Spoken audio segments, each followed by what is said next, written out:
lastly, ito, I'm sorry I have to speak so long, no? It's here also, Spratlys. Read it in the bulletin. This coming Sunday. You can buy 25 pesos, dahil nakakapal yan, daming classified ads eh. Punitin mo yung aking column doon, 1,500 words, 2 pieces of paper, xerox mo, bigyan mo yung 10 congressmen. And you tell them to distribute to whomsoever you give another 10. Eh di, para ka ng lakas yan, parang lakas political party. Ganoon kami nanalo kay Uging eh. Anyway, from nothing, you multiply just like the marine life here on the dirty water. Ano gusto sabihin nun? Our people have to be made aware in this conference, and you must tell that to Secretary of Transportation and Communication, si ano pangalan? Si Mar Sanchez. Of these opportunities kasi sayang eh. Yung reclamation, pinatanggal yung Belgian. Bakit hindi tayo mga Pinoy gagawa niyan? It's only bulldozing the ship eh. Madali yan. The Spratlys should not worry us. We should be worried a little because of the big neighbors, China. Ang laki. Pero andyan yung big brother, Uncle Sam. And the power balance right now, I just came from Washington, and I learned this even before, but it was confirmed there in the last 2 weeks. If they're talking about what, sabi ng mga taga Heritage Foundation, which is the conservatives, pro-Pentagon, pro-arms build-up yan. You know, Mr. Ramos, we have 8,500 ICBMs armed with nuclear warheads. And at any time during the day, 30 of them are ready to go at the press of a button. How many do the Chinese have? Sabi nila, maybe 20. Maybe there are 200 other ICBMs with nuclear warheads around the world. North Korea, Israel, Pakistan, UK of course, France, Germany. Maybe 200 all in all. But I said, hey look guys, you need only one to create World War III. If that crazy guy in North Korea presses the button and hits San Francisco, I'm sure you will retaliate right away with times 20 to wipe them out. So, is that what we want? Lalo na kayo mga young people. Kakain ito, meron pang unborn ito eh. Kawawa naman yung mga susunod sa atin. Mawawipe out lahat. Hindi bali tayo, o hindi tayo mawawipe out ng 20 kasi we have 7,100 islands. Manila siguro.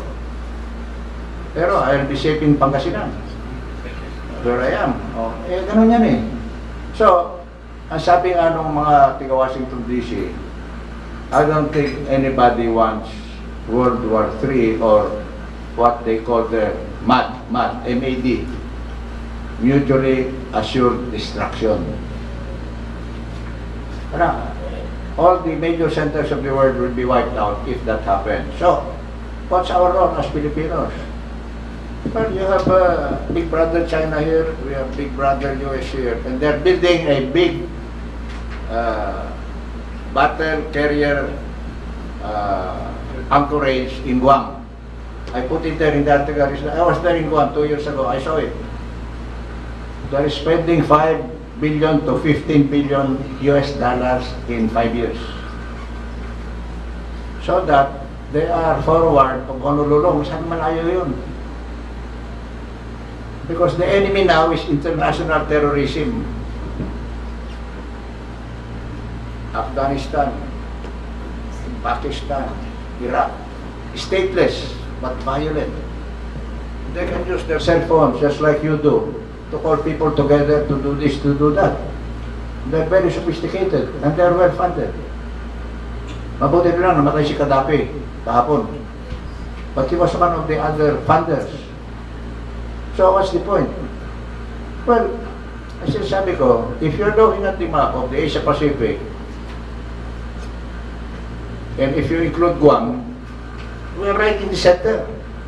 Philippines, Hong Kong, Macau, Guangdong, the biggest province in all of China, bigger than the Philippines in GDP.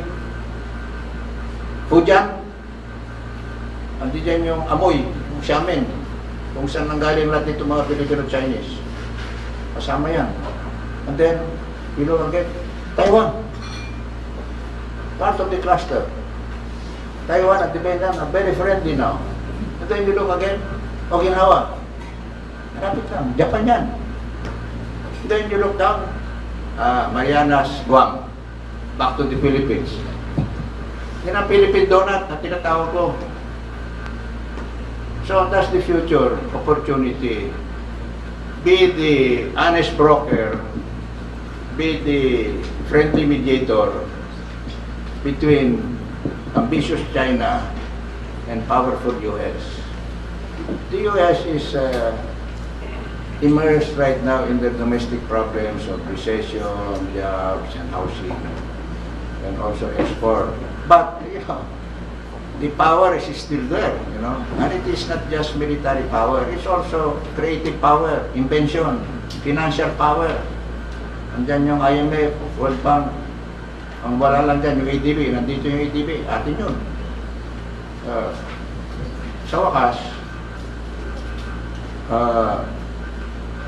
I consider this conference so important that I promise Chuck I will be tagging along all the way and giving some unsolicited advice. That's my specialty now, giving unsolicited advice for USA. Diba? Pero ito, kailangan very successful ito. And the key lies in the officials that we elected or who have been chosen by the President to sit there. And that, of course, means the President himself, Mark, and Dondon, who must do the long-term plans. Yung medium term, 6 years, walang kwenta yun. Yung ginawa namin kay Chuck nung araw, Philippine Ports Authority, 30 years. And he drafted the executive order which we issued under pain of being sued in the Supreme Court to free the private ports so that they'll be open to everybody. Yun ang open port policy. Only executive order yun. The same with deregulating shipping. Executive order only. You ask Jess Garcia, the Secretary of Transportation and Communications before. Lakas loob lang yun. Of course, we were sued, but the market, the people, the customers wanted it to be the way we put it out. We even deregulated the cost of shipping so that it's open. We do not prescribe a price, except that for the lowest class of people, and that these are your poor people, it does not rise above a certain minimum or index of the first class fare at that time. Puro ganun. Kaya, Mr. Chairman, Co-Chairman, the people themselves must have very strong awareness of your conference, of our conference about to take place. And secondly, we get the officials to do their thing, because they must look beyond the term of one president or one governor or one mayor or one congressman. They must look one generation, because even the unborn are on board, so they must take care of the unborn here.